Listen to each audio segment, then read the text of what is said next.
जय श्री कृष्णा। राधे राधे।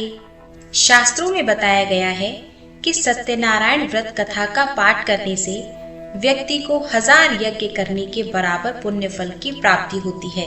सत्यनारायण भगवान व्रत कथा में भगवान विष्णु के सत्य स्वरूप के बारे में बताया गया है। इस व्रत का पाठ करने से घर में सुख समृद्धि का वास रहता है और भगवान विष्णु माता लक्ष्मी की कृपा बनी रहती है। तो आइए भगवान विष्णु के सत्य स्वरूप सत्यनारायण भगवान के चरणों का ध्यान करते हुए सुनते हैं सत्यनारायण भगवान की संपूर्ण व्रत कथा। हमारी भगवान विष्णु से प्रार्थना है कि कथा सुनने वाले सभी भक्तों की मनोकामनाएं पूर्ण करें।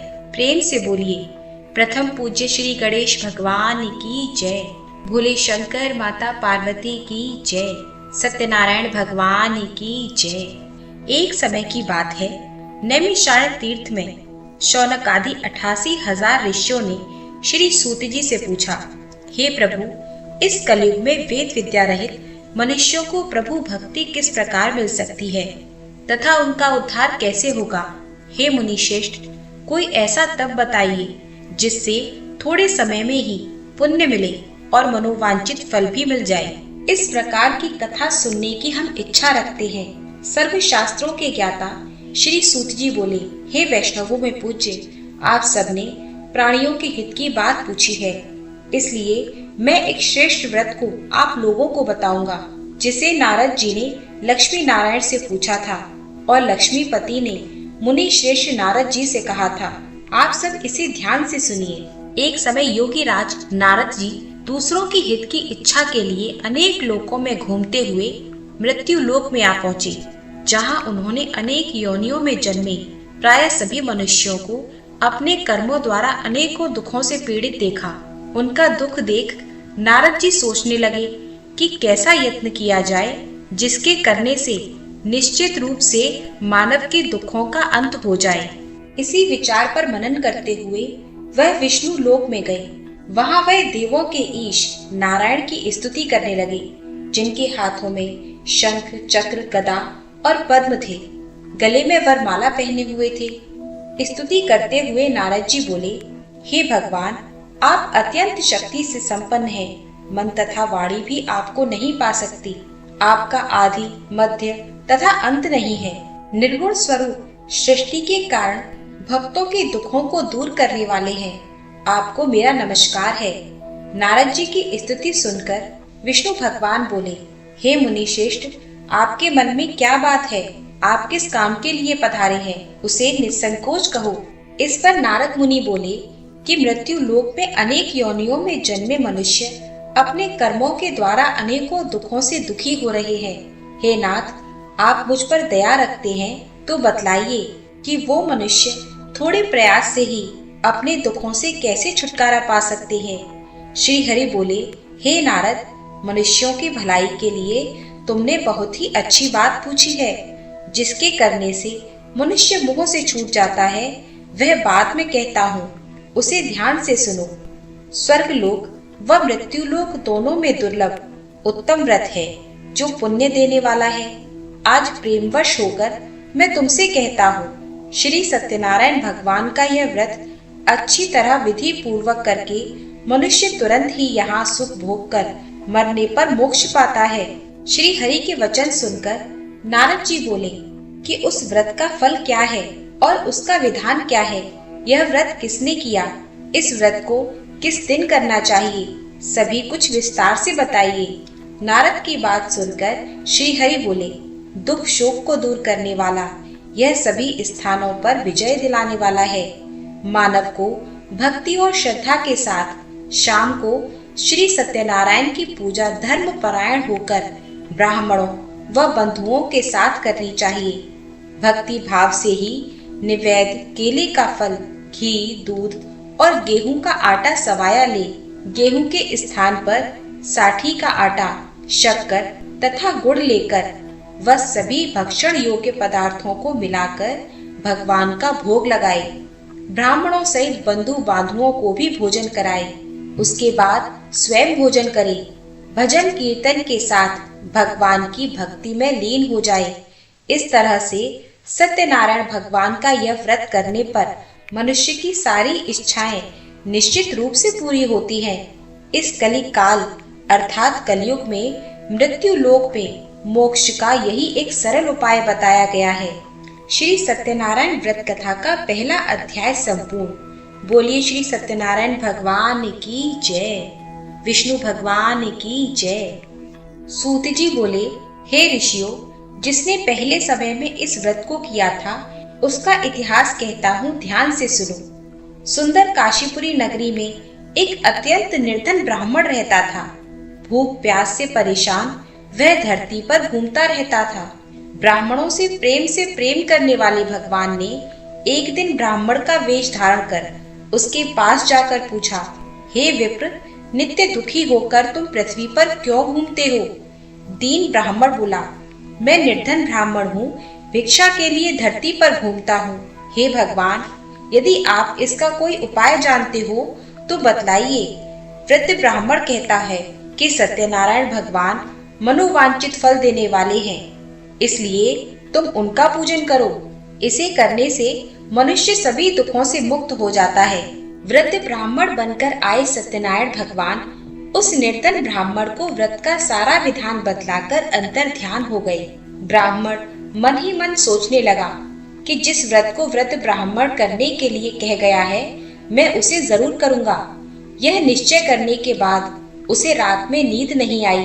वह सवेरे उठकर सत्यनारायण भगवान के व्रत का निश्चय कर भिक्षा के लिए चला गया। उस दिन निर्धन ब्राह्मण को भिक्षा में बहुत सा धन मिला, जिससे उसने बंधु बांधुओं के साथ मिलकर श्री सत्यनारायण भगवान का व्रत संपन्न किया। भगवान सत्यनारायण का व्रत संपन्न करने के बाद वह निर्धन ब्राह्मण सभी दुखों से छूट गया और अनेक प्रकार की संपत्तियों से युक्त हो गया। उसी समय से यह ब्राह्मण हर मास इस व्रत को करने लगा। इस तरह से सत्यनारायण भगवान के व्रत को जो मनुष्य करेगा वह सभी प्रकार के पापों से छूटकर मोक्ष को प्राप्त होगा। जो मनुष्य इस व्रत को करेगा वह भी सभी दुखों से मुक्त हो जाएगा। सूत जी बोले, इस तरह से नारद जी से श्री सत्यनारायण व्रत को मैंने तुमसे कहा। हे विप्रो, अब और क्या कहूँ? ऋषि बोले, हे मुनिवर, संसार में इस विप्र से सुनकर और किस किस ने इस व्रत को किया, हम सब बात सुनना चाहते हैं। इसके लिए हमारे मन में श्रद्धा भाव है। सूत जी बोले, हे मुनियों, जिसने इस व्रत को किया है वे सब सुनो। एक समय वही विप्र धन व ऐश्वर्य के अनुसार अपने बंधु बांधुओं के साथ इस व्रत को करने को तैयार हुआ। उसी समय एक लकड़ी बेचने वाला बूढ़ा आदमी आया और लकड़ियां बाहर रखकर अंदर ब्राह्मण के घर में गया। प्यास से दुखी वह लकड़हारा उनको व्रत करते देख विप्र को नमस्कार कर पूछने लगा कि आप यह क्या कर रहे हैं? तो उन्होंने बताया कि व्रत कर रहा हूँ। तब लकड़हारा पूछने लगा कि इसे करने से क्या फल मिलता है, कृपया मुझे भी बताइए। ब्राह्मण ने कहा कि यह सब मनोकामनाओं को पूरा करने वाला यह सत्यनारायण भगवान का व्रत है। इनकी कृपा से ही मेरे घर में धन धान्य आदि की वृद्धि हुई है। विप्र से सत्यनारायण व्रत के बारे में जानकर लकड़हारा बहुत प्रसन्न हुआ। चरणामृत लेकर वह प्रसाद खाने के बाद वह अपने घर गया। लकड़हारे ने अपने मन में संकल्प किया कि आज लकड़ी बेचने से जो धन मिलेगा उसी से श्री सत्यनारायण भगवान का उत्तम व्रत करूंगा। मन में इस विचार को ले वह बूढ़ा आदमी सिर पर लकड़ियों को रखकर उस नगर में बेचने गया जहाँ धनी लोग ज्यादा रहते थे। उस नगर में उसे अपनी लकड़ियों का दाम पहले से 4 गुना अधिक मिला। बूढ़ा प्रसन्नता के साथ दाम लेकर केले, शक्कर, घी, दूध, दही और गेहूं का आटा ले और सत्यनारायण भगवान के व्रत की अन्य सामग्रियों को लेकर अपने घर गया। वहां उसने अपने बंधु बांधुओं को बुलाकर विधि विधान से सत्यनारायण भगवान का पूजन और व्रत किया। इस व्रत के प्रभाव से वह बूढ़ा लकड़हारा धन पुत्र आदि से युक्त होकर संसार के समस्त सुख भोग कर अंत में बैकुंठ धाम को चला गया। श्री सत्यनारायण व्रत कथा का दूसरा अध्याय संपूर्ण। प्रेम से बोलिए विष्णु भगवान की जय, सत्यनारायण भगवान की जय। सूत जी बोले, हे श्रेष्ठ मुनियों, अब आगे की कथा कहता हूँ। पहले समय में उल्कामुख नाम का एक बुद्धिमान राजा था। वह सत्यवक्ता और जितेंद्रिय था। प्रतिदिन देव स्थानों पर जाता और निर्धनों को धन देकर उनके कष्ट दूर करता था। उसकी पत्नी कमल के समान मुख वाली तथा सती साध्वी थी। भद्रशिला नदी के तट पर उन दोनों ने श्री सत्यनारायण भगवान का व्रत किया। उसी समय साधु नाम का एक वैश्य आया। उसके पास व्यापार के लिए बहुत सा धन भी था। राजा को व्रत करते देखकर वह विनय के साथ पूछने लगा, हे राजन, भक्ति भाव से पूर्ण होकर आप यह क्या कर रहे हैं? मैं सुनने की इच्छा रखता हूँ, तो आप मुझे बताइए। राजा बोला, हे साधु, अपने बंधु बांधुओं के साथ पुत्र की प्राप्ति के लिए एक महान शक्तिमान श्री सत्यनारायण भगवान का पूजन कर रहा हूँ। राजा के वचन सुनकर साधु आदर से बोला, हे राजन, मुझे भी इस व्रत का सारा विधान कहिए। आपके कथन अनुसार मैं भी इस व्रत को करूँगा। मेरे भी संतान नहीं है और इस व्रत को करने से निश्चित रूप से मुझे संतान की प्राप्ति होगी। राजा से व्रत का सारा विधान सुनकर व्यापार से निवृत्त हो वह अपने घर गया। साधु ने अपनी पत्नी को संतान देने वाले इस व्रत का वर्णन कह सुनाया और कहा कि जब मेरी संतान होगी तब मैं इस व्रत को करूंगा। साधु ने इस तरह के वचन अपनी पत्नी लीलावती से कहे। एक दिन लीलावती पति के साथ आनंदित हो सांसारिक धर्म में प्रवृत्त होकर सत्यनारायण भगवान की कृपा से गर्भवती हो गई। 10वें महीने में उसके गर्भ से एक सुंदर कन्या ने जन्म लिया। दिनों दिन वह कन्या ऐसे बढ़ने लगी जैसे शुक्ल पक्ष का चंद्रमा बढ़ता है। माता पिता ने अपनी कन्या का नाम कलावती रखा। एक दिन लीलावती ने मीठे शब्दों में अपने पति को याद दिलाया कि आपने सत्यनारायण भगवान के जिस व्रत को करने का संकल्प लिया था उसे करने का समय आ गया है। आप इस व्रत को करिए।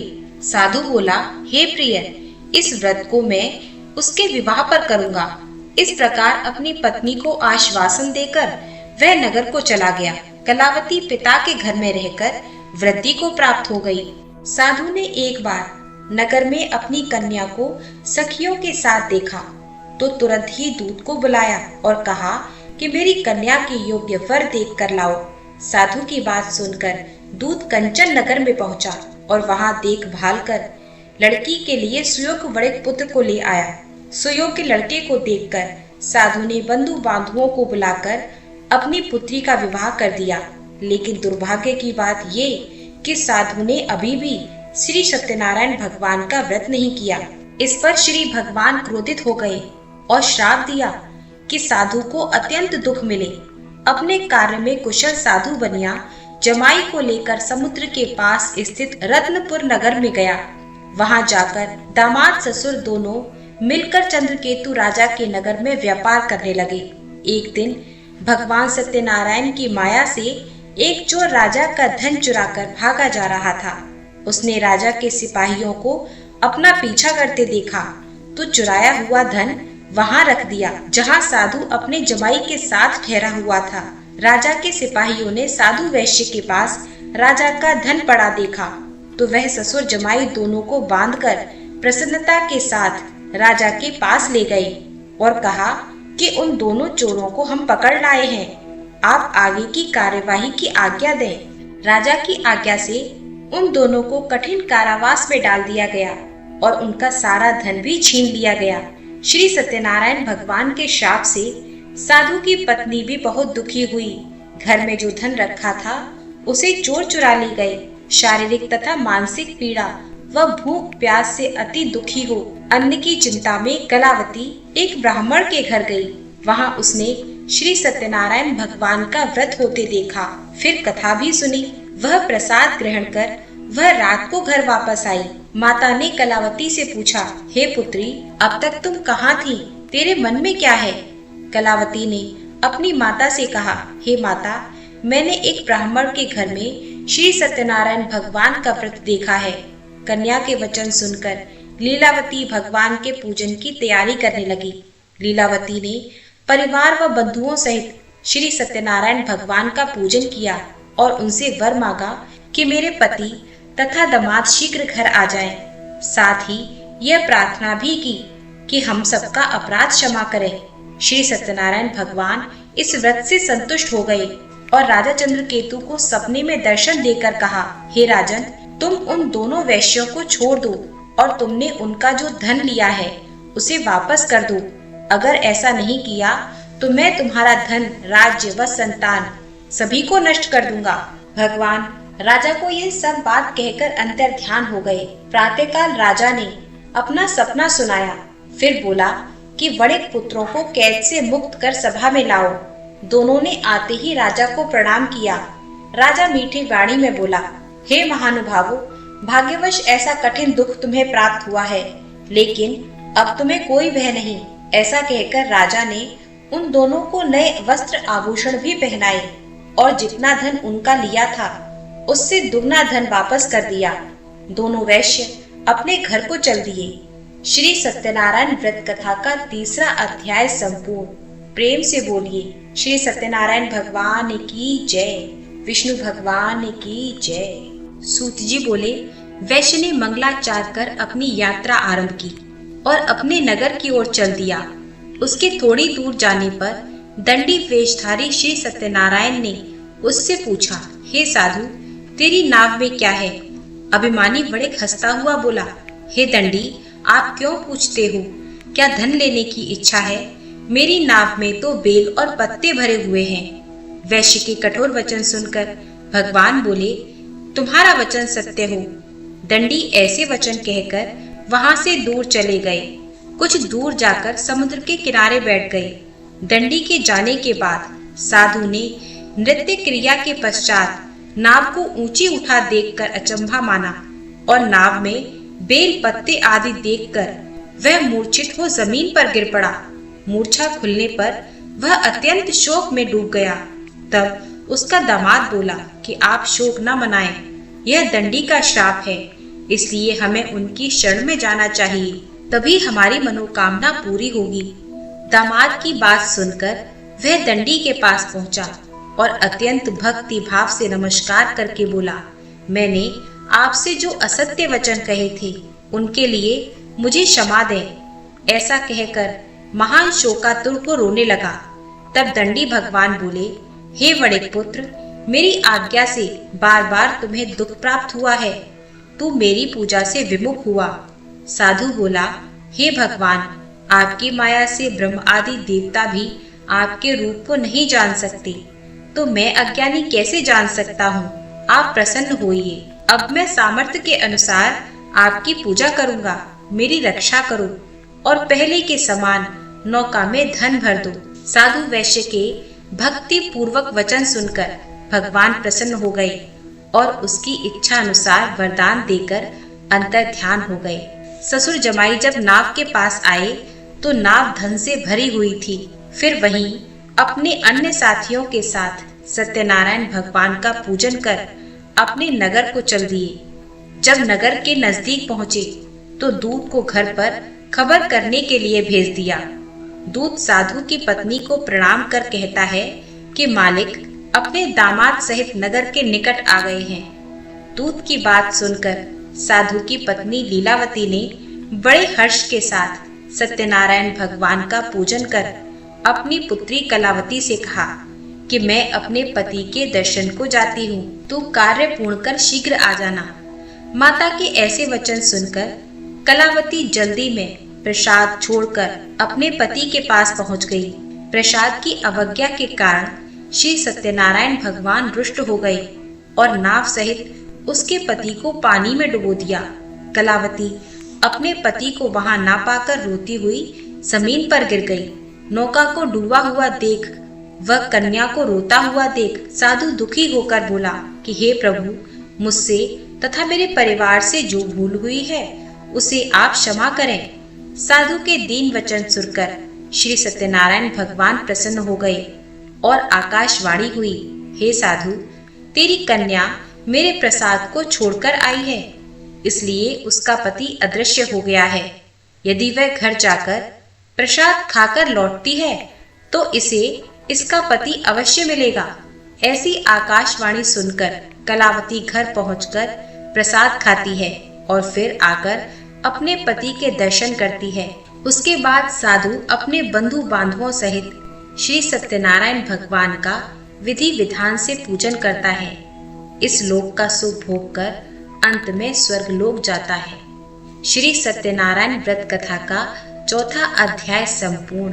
प्रेम से बोलिए सत्यनारायण भगवान की जय, विष्णु भगवान की जय।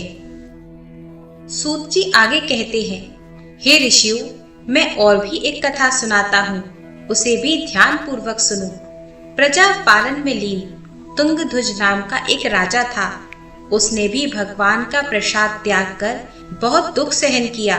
एक बार वन में जाकर वन्य पशुओं को मारकर वह बड़ के पेड़ के नीचे आ गया।